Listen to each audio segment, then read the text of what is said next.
Hi, good evening, and thank you for joining us for this YouTube Live version of Ask Adam. I'm Nick Covey, Denison class of 2004, reside in Cincinnati with my wife Megan and my 3 kids, who I think are tuned in live right now, but should be putting their pajamas on, so go to bed, kids. By day, I work in strategic partnerships for the Kroger Company. By night and by weekend, I have the really distinct privilege of serving as the current president of Denison's Alumni Council, or Alumni Society. If you're not familiar with the Alumni Council, that's fair. We are a representative group of diverse alumni from around the world who are tasked with being a conduit between the university and alumni around the world. So making sure that your questions and ideas and needs get heard by the college, and conversely making sure that all the great news that's happening on the Hill makes its way to you. If you want to learn more about the Alumni Council, please do drop us a line at alumni@denison.edu. So tonight's event is hosted by the Alumni Council in collaboration with the Office of Alumni and Family Engagement under the tremendous leadership of Mary Frizzell. And we are so delighted tonight to be joined by Dr. Adam Weinberg, Denison's 20th president, now in his 5th year, rounding out his 5th year at the college, for a live Q&A. So tonight's Q&A is interactive. Many of you have submitted questions already, for which we are very grateful, and we'll get to those in a little bit. If you haven't yet submitted your questions, you still have time. So there are a couple different ways to do that. If you're on Twitter, you can tweet us at DenisonU, and we'll be tracking those. If you want to use your mobile phone to text us, you can do so at 740-963-3147. Or if you prefer to email us, you can send an email to askadam@denison.edu. Again, those 3 modes are: you can tweet us at DenisonU, you can text us at 740-963-3147, or you can email us at askadam@denison.edu. So, Adam, thank you very much for taking time out of your evening to be with us. I know you could be probably at home, of course, or as you often are across campus at a sporting event or a performance of any sort. But tonight you're with us, and I appreciate the chance to talk with you and to have you here with all of our alumni who have joined us. I want to start by saying, as I pulled up onto this campus tonight, as I do every time, I was struck by the sense of place, the deep sense of place and belonging, and sort of the emotions that strike people when they find their way onto the Hill and they see this favorite spot or that favorite spot. And I thought, I wonder now, 5 years into your term, the time that you and Ann and the family have had to get to know Granville and the Denison community, do you have a favorite place on campus? Oh, that's such a good question. There's a bunch of them, right? I mean, obviously Swayze Chapel, right, and all the kind of wonderful evenings we spend in Swayze and all the rituals and speakers. Certainly, being out in Reese Shackelford Commons, where we welcome new students every year. But I think my favorite spot on campus is the first floor of Slater. I try to spend at least an hour to 2 hours every day there meeting with students and faculty. And there's just something about the energy. Every time I walk into Slater, I'm reminded of 2 things. One is I'm reminded how great our students are. And the second is I'm just reminded of how engaged our faculty are and how supportive they are of our students. So, Denison is about relationships. That's what defines this college. And that first floor of Slater kind of symbolizes that at its very best. It is the Times Square of Denison. It is. Yeah. I share that sentiment. It's this place where you see all the action happening. It's not necessarily the prettiest place or the most sentimental place on campus, but it is the place where you really have a sense for how alive Denison is. If somebody is watching tonight and they have not been on campus for a decade or more, if they made it back to campus tomorrow in this beautiful spring weather that we're having here in Ohio, if they made it back to campus tomorrow, what do you think to them would look different than it did when they were on campus maybe, and what would look the same? Yeah, so I think the things that Denisonians have loved about this college for generations, you would first be struck at how those things still remain. This is a place that's defined by the people who choose to come here and the relationships that they form. And so you'd immediately just be struck by the positive energy, by the vibrancy of our students, by the way people are engaging, interacting, the vibrancy of the campus. And I think in many ways Denison would look the same. Swayze's still there, the residential halls are still there, Whistler's still here, we're still up on top of a hill. But then I think there's things that would be remarkably different. We have become a remarkably diverse campus, and I think that's become one of our signature strengths. I think there are new buildings, whether it's Burton Morgan or the parking garage or the new science facilities, or right now if you're down on the Art Squad, the Eisner Center. So I think people would be struck. I think the last thing people would be struck by is this has always been a beautiful campus, and it remains a beautiful campus. So I think a lot has stayed the same, the things that are most important, but a lot has changed, and the right things have changed.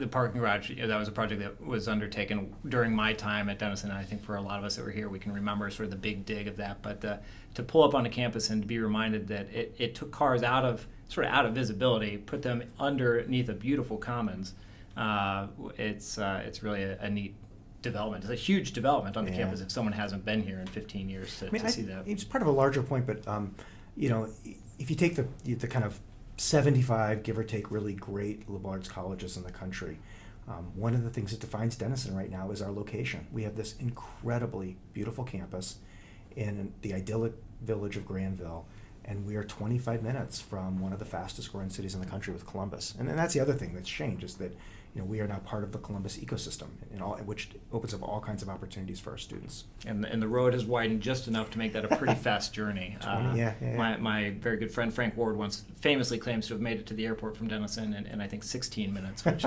seems somewhat improbable. So when you arrived on campus now 5 years ago nearly, you pretty quickly undertook a strategic plan in collaboration with the Board of Trustees, with the faculty, your fellow administrators, the students, of course, alumni. Why was that necessary, and what were the big priorities that came out of that effort? Yeah, so when I came to Denison 5 years ago, when I really first got to know Denison 6 years ago, I was really struck by the quality of the student experience, and in particular by the education our students were receiving. But higher ed's changing, and Denison, like every other college, has to kind of adapt to those changes. So the strategic plan we put in place was really about making a couple pivots. One was to really embrace what I think has always defined Denison, which is the relationships. And some of that is the relationships between students, the kind of lateral learning that takes place as students form friendships, as students meet people who are like themselves, but are also challenged by people who come from very different kinds of backgrounds. And a lot of it is the relationships between our students and our faculty. I remain convinced 5 years in my time at Denison, if you could measure the commitment of a faculty to its students, and you could do it for every college in the country, I have no doubt that if Denison didn't finish number one, it would be one or two. So part of it was about really trying to embrace the relational piece of Denison. And we've just been doing a tremendous amount of work to think about what that means and how we both retain it and also deepen it. It defines Denison.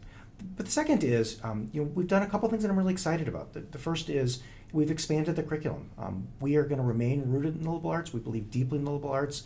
But we've tried to create a couple new interdisciplinary majors that help our students really use the liberal arts to explore where the world is going. So we have new programs in global commerce, data analytics, health, exercise, and sports studies, a really interesting new concentration in narrative journalism that comes out of our English department and our creative writing program, and then financial economics. So we've expanded the curriculum.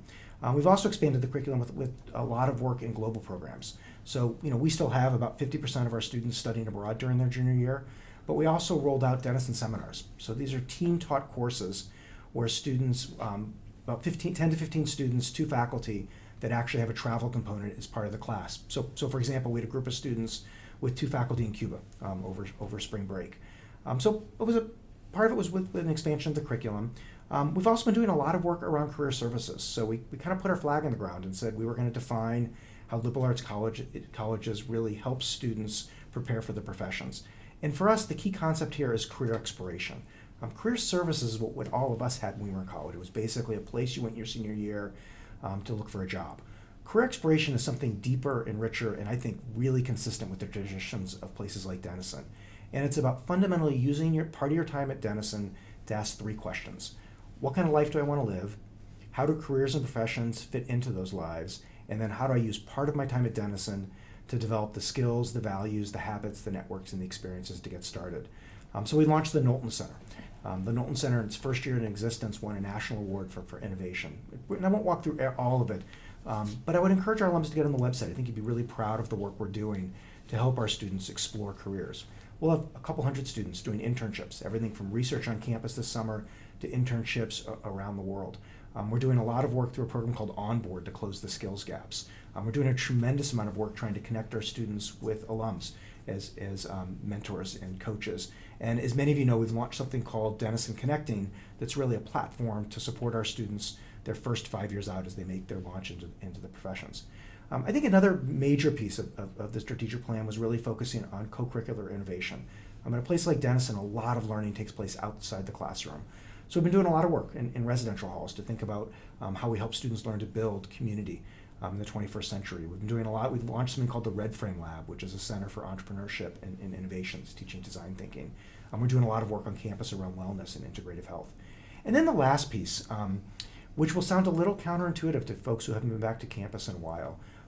One of Denison's real assets is our location, and in particular the growth of Columbus. Columbus has become one of the fastest growing cities in the country, and most of the growth is out our way. So New Albany is now the headquarters for dozens of global companies, including Facebook and Amazon have facilities out there. So I've been doing a lot of work thinking about what does it mean to be 25 minutes from Columbus, to be part of the Columbus metropolitan region, and how do we embrace that to really deepen the student experience. And we're doing all kinds of interesting things, from opening up an art studio in downtown Newark with the revival of the square in Newark, to connecting students with internships and externships in New Albany and throughout Columbus. So those are kind of the strategic priorities, and it's been exciting. I think we've done a lot of work that's really taken what was already, in my view, one of the best educations an undergraduate can receive, and we've deepened it in important ways. And I know it's early to say sort of how effective the plan has been, but are you seeing results sort of quantitatively that you guys are pointing to? I think you are. If I hear the great news around admissions and other things, but are you feeling like, wow, this plan is sort of paying dividends already? I think so, but I think yes, but I also think it's important to remember this is a plan that already built on a really strong foundation. And in my last job, I had the pleasure of working with many of the top private colleges in this country, and so I've been on a lot of college campuses. This isn't a presidential way to say it, but I'll say it anyways. I was just blown away by the quality of the education when I arrived at Denison. But yeah, I think the strategic direction we set has done some important things for the college. So let me just talk about a couple pride points. One, in terms of admissions, many Midwestern colleges are struggling, and we're just not. Our applications are up 64% since we launched the strategic plan. So they've been flat at about 4,800 for a decade, and this year they surpassed 8,000. So we're really proud of what's going on in admissions. On the back end, we're really pleased with the data we're collecting from our alumni about how well they're launching into careers and professions.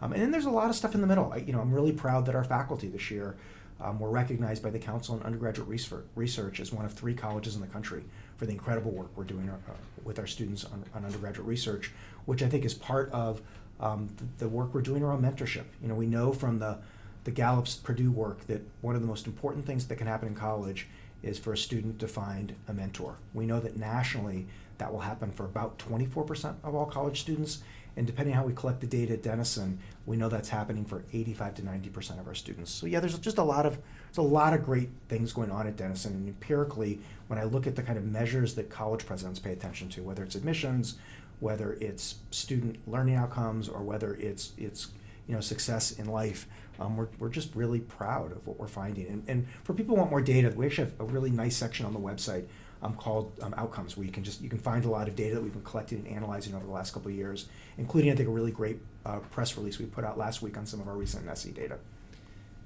I want to stick with admissions for just a second, because I think that's an area where alumni have a lot of interest. If they have students, they have a lot of ability to help as well. So, and you talked about it being a record-breaking year. For the moment, I'll ask anyone who's tuned in from, say, Kenyon to mute their line. But I wonder what you would say is sort of are there a couple factors in particular you would say helped us have this record-breaking year on applications? Yes, I think there's a couple things going on. One is, I do think the work that we've been doing around career exploration speaks to some of the anxieties of families right now. So whether it's the new academic programs or the work in the Knowlton Center, I think that's been responsive to what families and students are asking. I think the second, though, is families have more anxiety over higher education. They're kicking the tires more to make sure that colleges actually deliver on the promises, right? So we're past the day where we can just send out a catalog. I think we're seeing students come back 2 or 3 times. We're seeing more students spend night in residential halls. We're seeing parents reach out to their networks of friends. And quite frankly, I think the more people kick the tires, the better Denison looks. And I think a lot of that, I think we're hearing a lot of questions from families that are looking at places like Denison because they really care about the academic experience. And at Denison, it's not just that our classes are small It's not just that our faculty know our students by name, it's the quality of the mentorship. It's also the fact that our classes are small at the first year level. So I just think that's also contributed to the admissions boom. I think the third is you just walk on campus right now, and there's just a positive energy and vibe on campus. And so I think when students visit Denison, a lot of them just turn to their parents and say, this is where I want to be.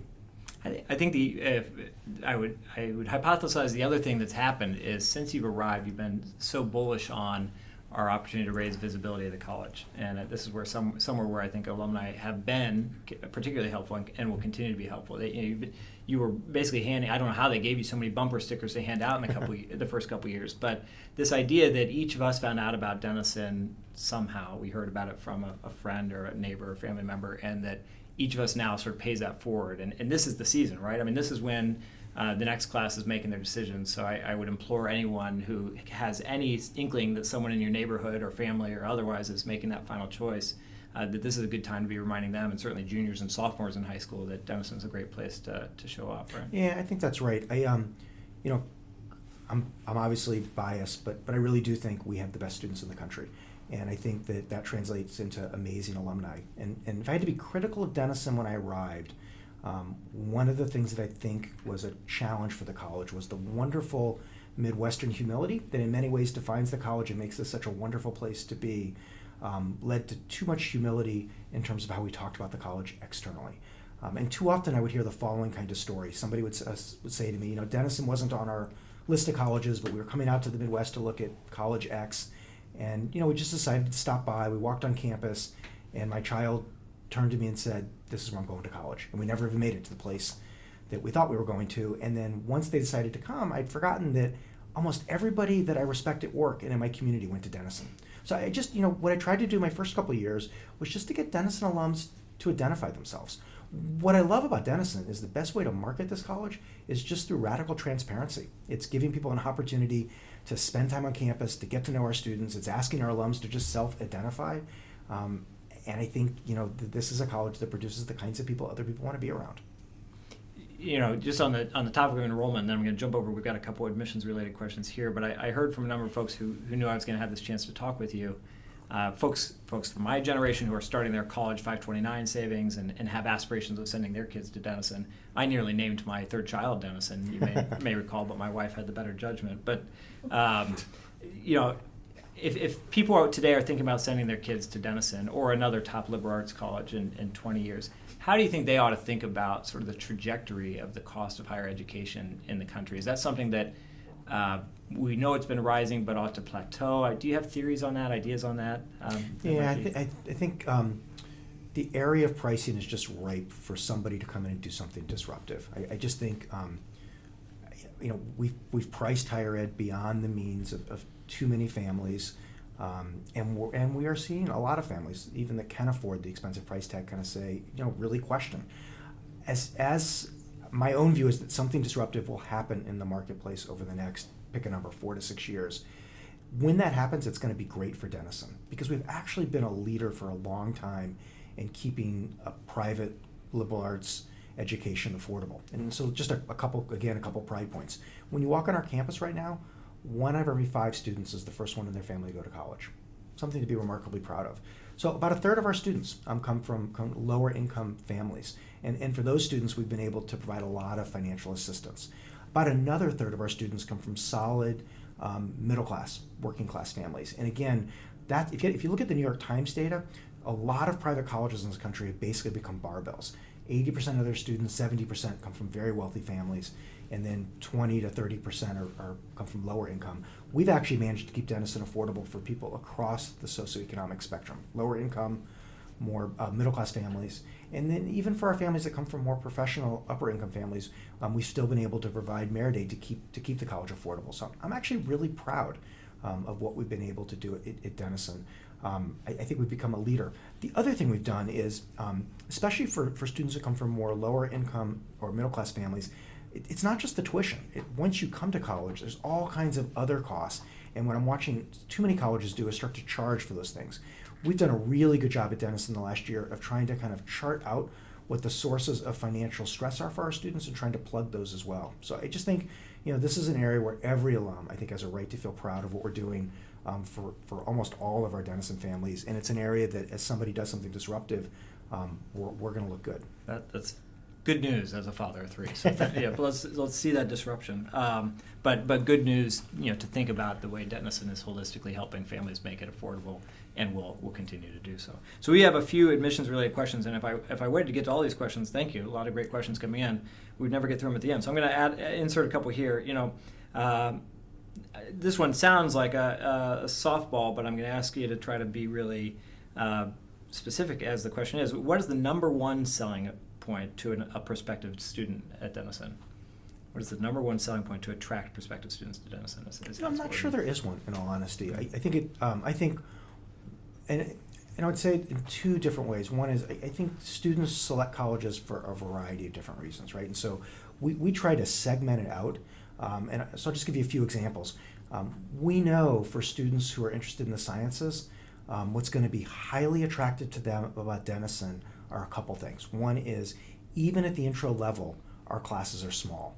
So we haven't made the mistake of making intro bio 50 students, so the upper level classes are small. We've actually kept the classes small at every level. The reason that's important is twofold. One is, it means that almost every single science class at Denison has a lab. And the second is, it means that our students are able to find mentors early in their career. That's really crucial in the sciences. The other thing we know is, in the sciences, our students have lots of opportunities to compete for undergraduate research opportunities. So, for students in the sciences, they're looking for something very specific. I'll talk about something else we haven't talked about much yet tonight. If a student wants to play Division III athletics in just about every sport, it's hard to turn down an opportunity to play at Denison. That's not just about winning. I love the fact that our teams win. I was just at the softball game before I came over here. But what I really admire about our athletic program is our coaches. Our coaches are world-class educators and exceptionally fine mentors. And the culture of our teams is exceptionally healthy. So whether it's, it's spring, so I'm thinking about men's and women's lacrosse, softball, baseball. If a student's really looking for a great academic experience and they want to play Division III athletics, as soon as they meet our coaches, we're likely to become their school of choice. So I don't think there is an answer. I think for students increasingly who love the liberal arts, but are also worried about careers and professions. Again, we're kind of emerging as the liberal arts college that's also doing a really good job at helping prepare students for careers and professions. I think the last, quite frankly, is I think increasingly 2 other factors, really 3 other factors, are driving enrollments at Denison. One is our location. So many great colleges in this country are located in really rural areas and communities that are really struggling.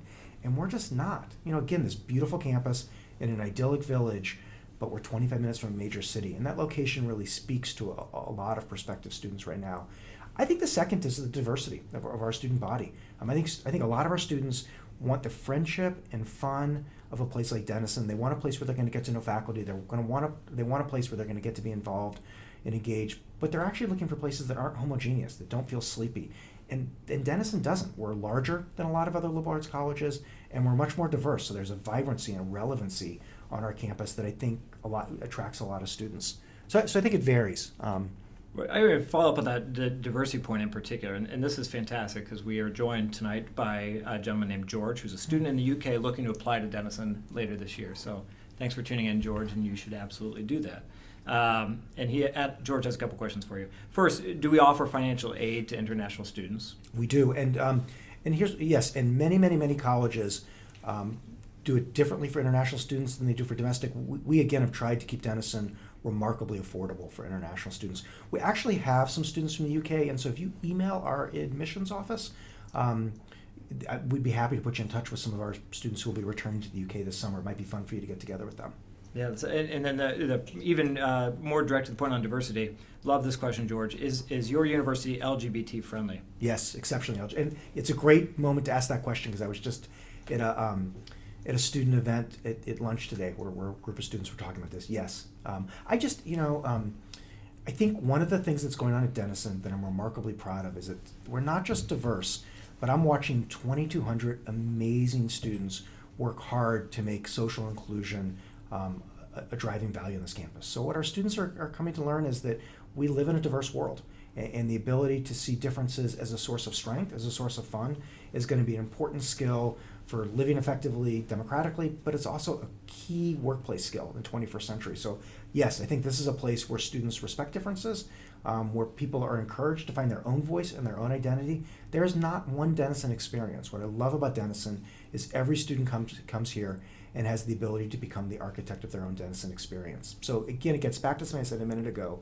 I think Denison's in this really unique place right now where we give students all the wonderful attributes that students have always loved and benefited from private liberal arts colleges, but with some of the vibrancy, relevancy, and location of a small university. Extending that to intellectual diversity, one of the hot topics in the last few years has been to what extent are universities allowing rigorous debate across, say, the political spectrum. And I've heard you speak to the strength of Denison on that before, but what would you say to someone who's concerned that universities in general are sort of somehow closing off debate? At least that's the perception they get from the popular media. Yeah, come spend a couple days at Denison. I think we're just a good example of a college that's getting it right. We have a range of political views on our campus, both our students, our faculty, and our staff. People are encouraged to speak, to find their own voice. Those views bump up against each other. They clash, as they should on a college campus. So we have our moments of really interesting conversations. We have our moments of more explosive conversations, and we embrace it all. But this is a place where we have 2,200 exceptionally smart students who care about the world around them, who are forming their own political voices, their own voices writ large, and they're learning how to have conversations with people who agree with them, but more importantly with people who disagree with them, and learning how ideas clash to form new ideas. I also think the same is in the classroom. This is a fantastic faculty that encourages students I think our faculty do an amazing job of teaching students how to think, not what to think. So the more I get into classrooms, the longer I'm at Denison, the more I feel like this is a real differentiator for us, and it's something I'm really proud of. I want to take this idea of helping teach people how to think to some extent. I have been asked over my career, so I studied history and communication here, and people say, well, what are you an expert in? And one of the things I've had to get comfortable with is I'm not really an expert in anything, with great apologies to my history professors and my communications professors, but I do feel like I learn to learn, and I learn to find information. And I'm so excited about the introduction of the Red Frame Lab. I know that's something people probably haven't heard a lot about. You mentioned it in your earlier remarks, but it's a little bit about helping people think differently about some of the problems we face on campus and in the world, just through design thinking. Can you say a little bit more about why that lab was launched? Yeah, it's actually all about that. So it's on the second floor of Slater. It's called the Red Frame Lab, and it's, again, something that our location has allowed us to do uniquely. We've pulled in a number of people from around the Columbus area who have expertise in design thinking, and it's really a center for innovation and design thinking. And so a range of things are going on in that space, but let me talk about a couple of them. One is we have some pretty seasoned entrepreneurs in there who are working with students who have ideas for businesses, and helping them kind of write business plans and kind of engage in that entrepreneurial process. The second is we have some folks working in the Red Frame Lab who come from more of a social innovation space, who are working with students across campus who have ideas, social issues that they want to address, and learning to use design thinking to address social needs and social issues. So the center is really built around teaching students design thinking to do everything from launching businesses to solving campus problems. We have a great group of students who are using it to kind of think through how to get more involved in some of the incredible work going on in Newark and throughout the Columbus region. So it's a really great center. It's been a great addition to campus, and it's been interesting how quickly students have really taken advantage of it. It seems like such a natural fit for Denison. We have been using design thinking at work for a few years now, and one of the things I've heard about it that is my favorite phrase is that it's really about falling in love with the problem and the questions more than jumping to falling in love with the solution. And I think about that's just what Denison's been doing for so long, is helping people fall in love with the questions and really put in the time to then try to explore those in an empathetic way. Yeah, I agree with that. I was up late last night reading a new report from the Council on Foreign Relations that's taking a look at kind of where the world of work is going. And it's a great report. It's similar to a lot of the other reports that have been released over the last couple of years. And if you kind of read across the reports from my own perspective, everybody's kind of saying similar things. One is that the people who are going to do well professionally in the economy we're heading into are not people who are narrowly trained around a set of skills that become obsolete quickly. It's going to be people who really have the ability to be creative problem solvers, who know how to frame questions. That's going to be, it's the liberal arts skills really are going to be the skills of the professions. The second thing that all these reports agree on is that people are going to have to be lifelong learners. It doesn't matter what you do professionally. You're going to have to be increasingly adapting, learning, staying at the forefront of your profession. And for many of our students, they're going to wind up having multiple careers. So I think embracing everything we're doing in our classrooms and then adding design thinking, it's just another thing we're doing here that's really going to prepare our students for every facet of life, but in particular for the work world they're going to go into. Speaking, that's sort of one new program. It's interesting in this time when a lot of small colleges are having to reduce programs. Denison has impressed me and excited me as an alumnus by the extent to which it's adding programs. You mentioned a little bit sort of new academic programs as part of the strategic plan. Could you say a little bit more about the new academic programs that have been launched recently or are in the works? Yeah, and first let me just say that this is the 5 new academic programs, I think, speak volumes about the quality of our faculty and their commitment to our students and to the college.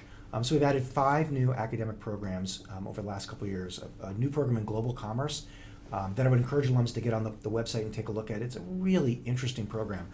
It's drawing a lot of students who think they may broadly be interested in working in business. It's also drawing some students who are interested in the NGO field.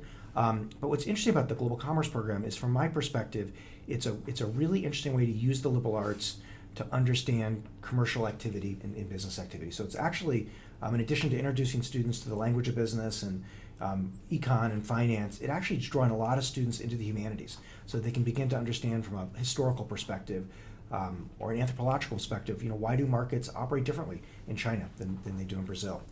We've added a new major in data analytics. We're the first liberal arts college in the country that I know of to have a data analytics program. And what's really interesting about it is, again, it's interdisciplinary. Of course, its core is in math and computer science, but in addition to taking the core courses in data analytics, students then have to kind of apply it to an area. So it could be psychology, it could be philosophy, it could be anthrosoc.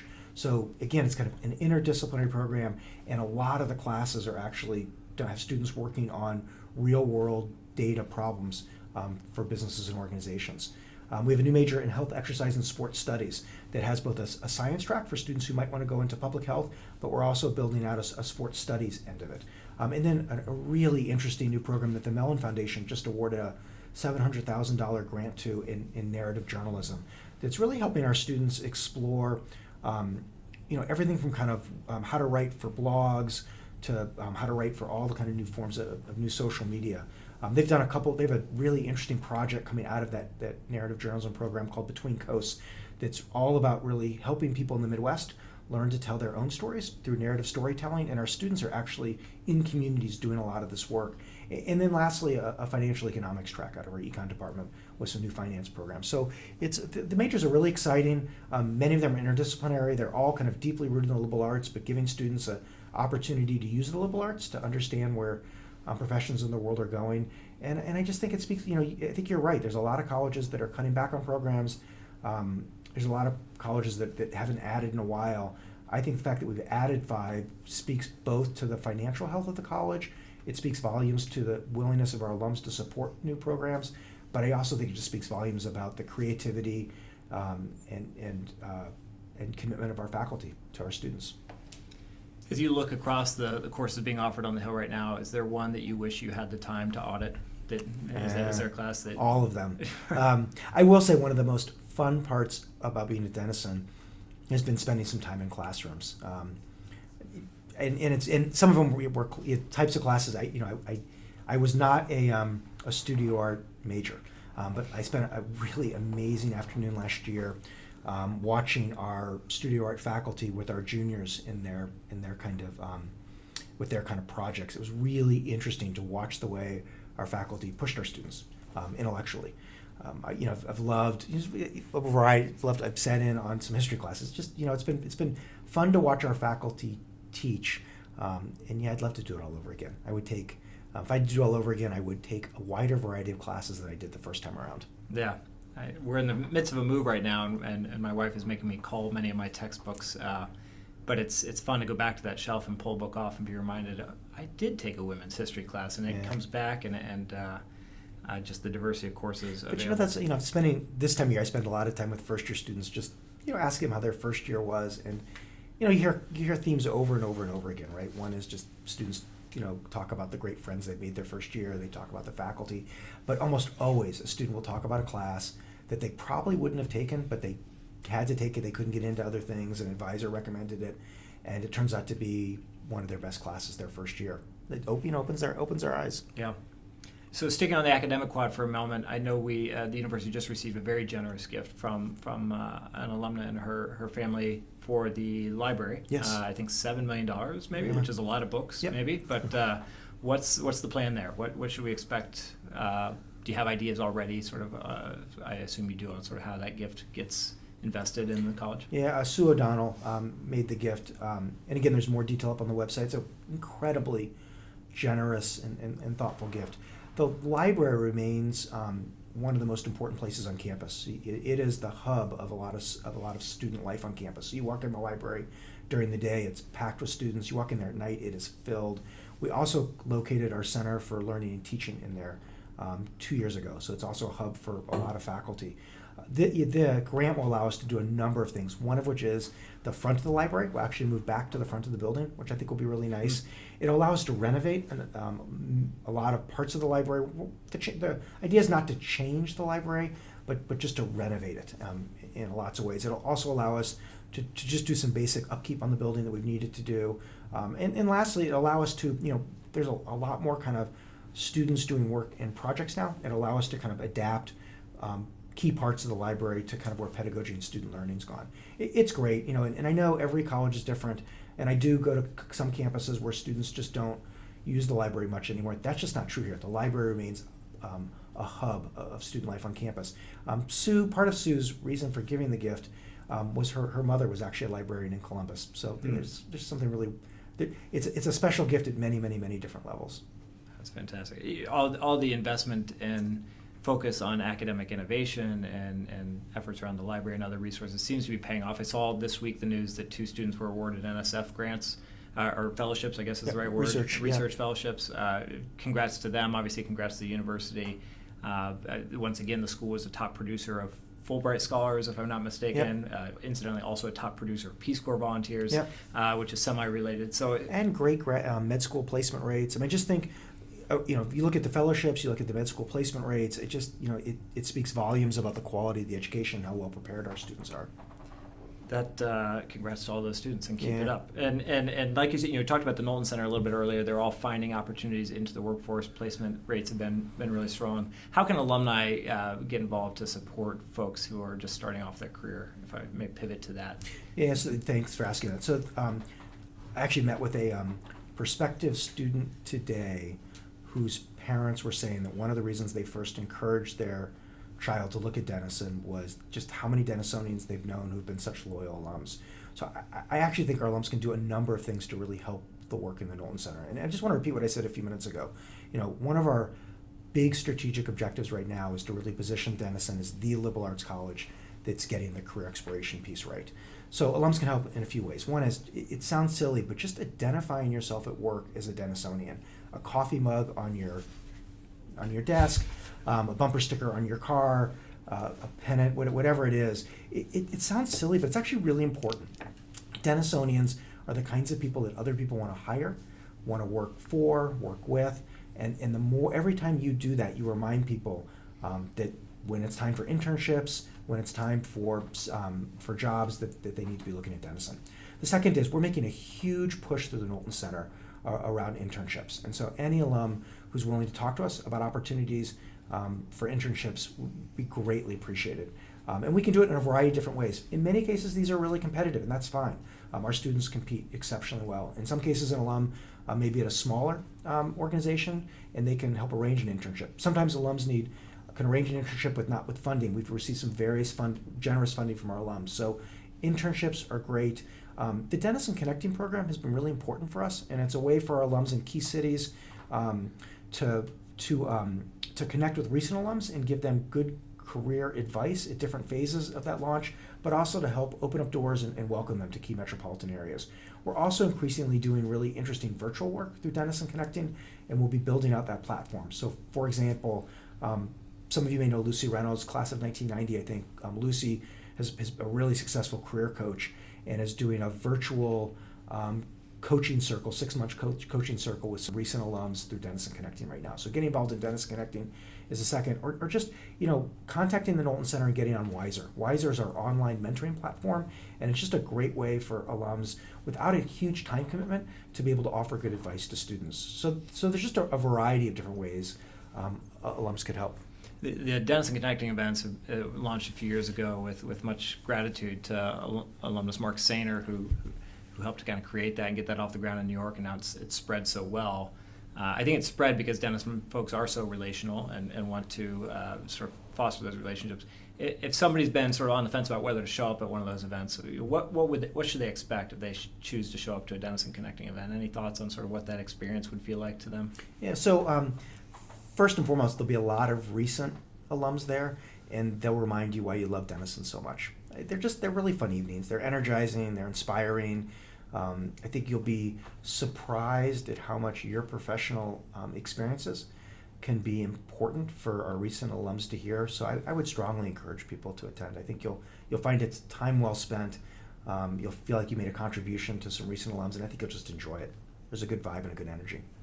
So I've got to turn back to the tablet here because we have a lot of questions and I hope we can get to most of them. A number of questions about housing on campus. A sort of evergreen, passionate topic for students and alumni alike.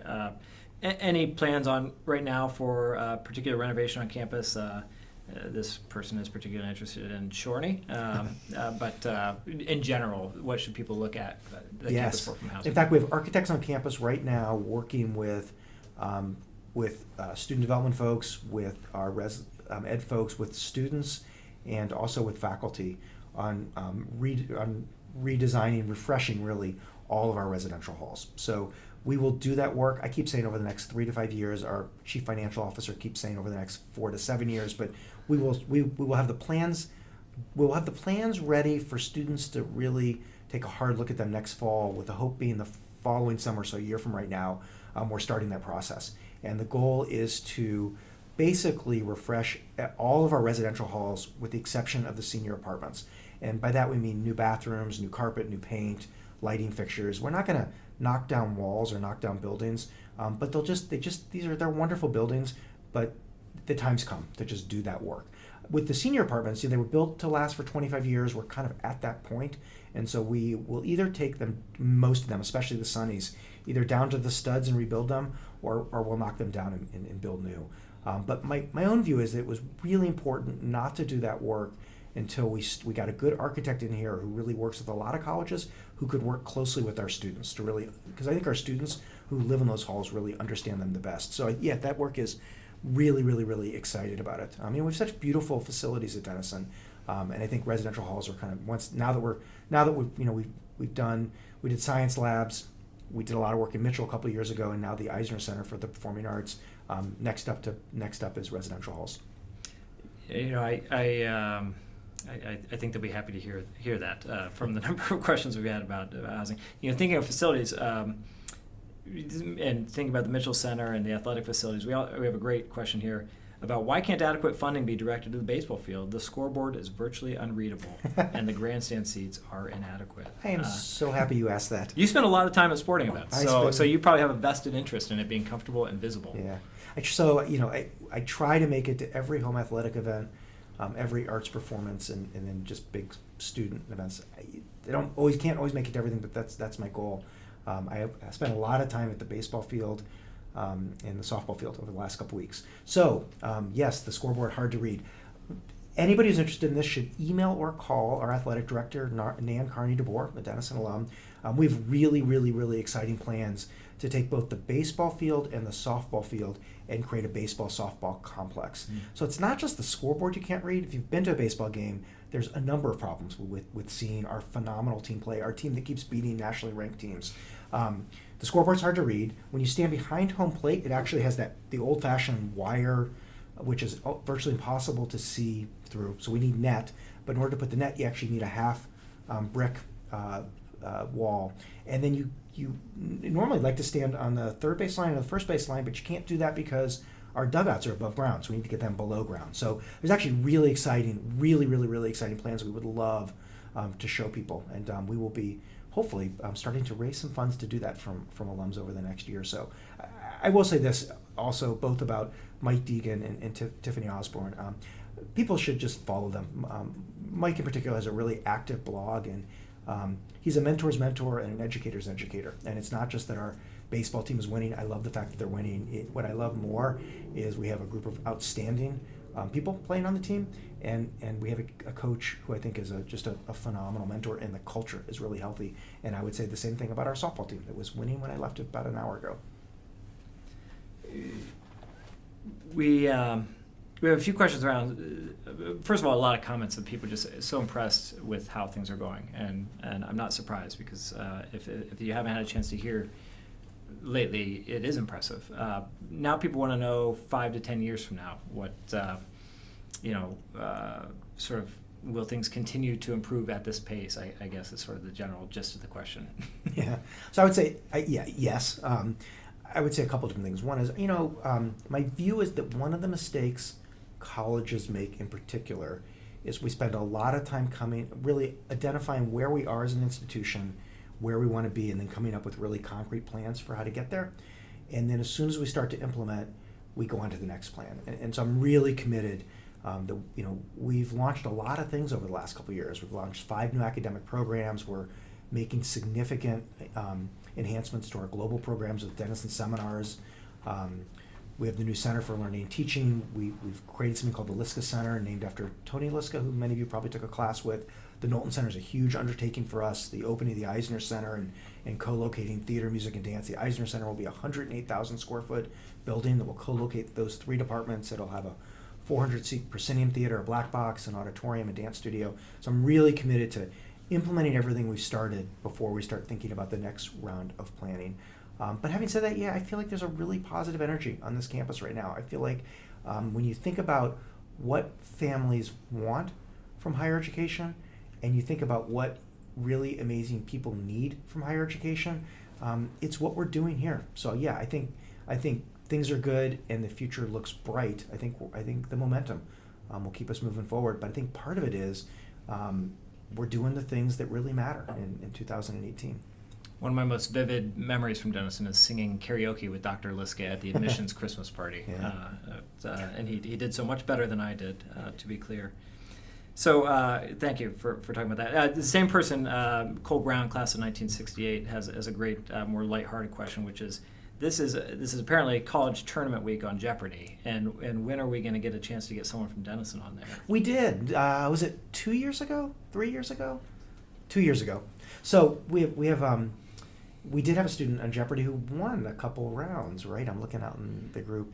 It's a slightly different question, but we also had a student on one of the morning shows last week or the week Today show who has become one of the international gaming superstars and a really amazing Denisonian. So we're and I'd love to get another Denison student on Jeopardy. That's great. We have a couple of questions. This is now sort of a motley collection of questions because I want to get as many of them as I can in about alumni engagement. One question Tom Krieger asks: how do we plan on increasing alumni engagement over the next 5 to 10 years? And I'd submit that a sort of related question from Jen Thorne, class of 63, is: would we consider providing some sort of ongoing learning opportunities to alums or online book clubs? And in fact, I know some of that's happening already. Suggested readings and things like that. I guess just generally speaking, ideas you have in mind for engaging alumni increasingly over the next few years? Yeah, so I'll look at Mary Frizzell, who's sitting behind the mic, who just is helping us launch our new Office of Family and Alumni Engagement. Yeah, so I would say a couple things. One is, while it's true at every great private college, it's even more true at Denison that the friends that people typically make here often turn out to be some of the closest friends for the rest of their lives. I've just been really struck over and over and over again by the number of alums I've met who have stayed in touch with their group of friends, and they just continue to do things together.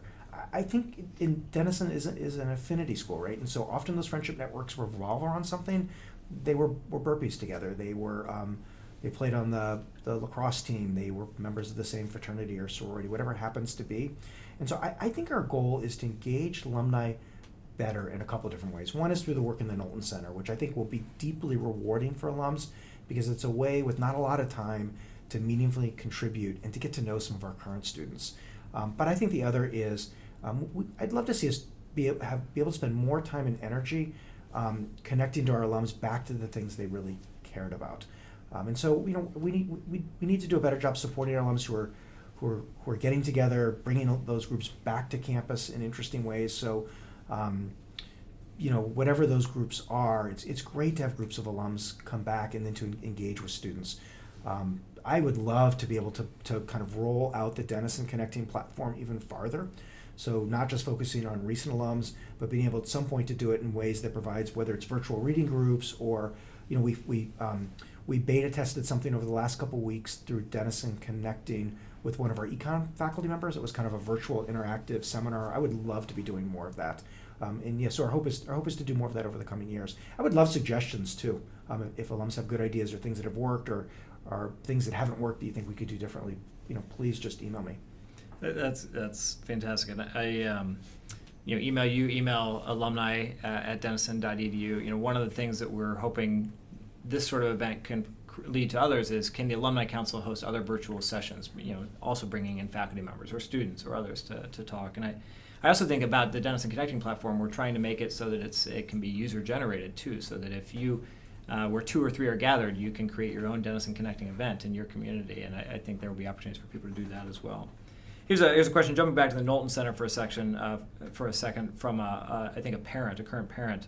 They're looking at the calendar for the Knowlton Center and saying they don't see any events coming up during this busy time of year to help their senior find a job. I think I might know why that is, but is there any rationale behind why they're not seeing any events on the calendar? Yeah, I just emailed our Knowlton Center staff about that about a half an hour ago. Yes, there's a lot of stuff going on down there. We just need to get it put up on the website. But I think if anybody has a current student here, I would just encourage them to go in and see the Knowlton Center staff. There's a ton of activity, a ton of networking, both real-time programs, but also some virtual programs as well. Yes, we need. I would say right now the challenge we have in the Knowlton Center, it's a good problem to have, but it is a problem. It has scaled much faster than we thought it would, and by that I mean we have way more students looking to get in to have appointments with our team. We have a lot of alums reaching back to offer internships and asking how they can help. We're seeing an uptick of businesses and graduate programs that want to connect. We're being asked, because the Knowlton Center started to generate some buzz out in the space as being a positive disruptor, we're getting asked to participate in a lot of interesting new projects. All that's great, but we're sometimes having a little bit of a hard time getting it all up on the website because we're just too busy trying to get the work done. That'll even out as we staff up in there, but it's funny you should say that, because I just emailed them earlier today and said, gosh, so much going on in there, but we got to get up on the website as well. But tell your child to go into the Knowlton Center. Yeah, to go in. And in some ways, good that they're spending their time helping students, maybe more than sort of updating the website if they have to pick one thing. We got to do both. But there's you got to do both. I can thank most of my career. Credit most of my career so far to someone from the then Knowlton Center, our Career Services Center, knowing my career interests and catching me in the student union and saying, hey, I just had someone bail on an internship. Could you do that one? And can you decide by the end of the day? Interning with Susan Whiting at the Nielsen Company, and that basically led to the first decade of my career. So it speaks to me always the importance of getting in there, forming a relationship with the center, making sure they know what you're interested in, having them help you think about what you're interested in as well. So here's a follow-up to the sort of long-term thinking question. How far out do you think about the university? You are such a prolific, I think, thought leader in the university, liberal arts in the university. So I think you are working a strategic plan that goes a few years out, but you must have some thoughts about the university 10 years out and more. How far out do you think? Yeah. So I tend to bucket my thinking in 3 different ways. I always have a pretty big bucket of short-term, immediate things that we need to pay attention to, because I just think complex organizations in general, academic institutions in particular, don't pay enough attention to the day-to-day implementation. And so I pay a lot of attention to just, what's got to get done over the next, anywhere from 5 minutes from now to the end of the academic year.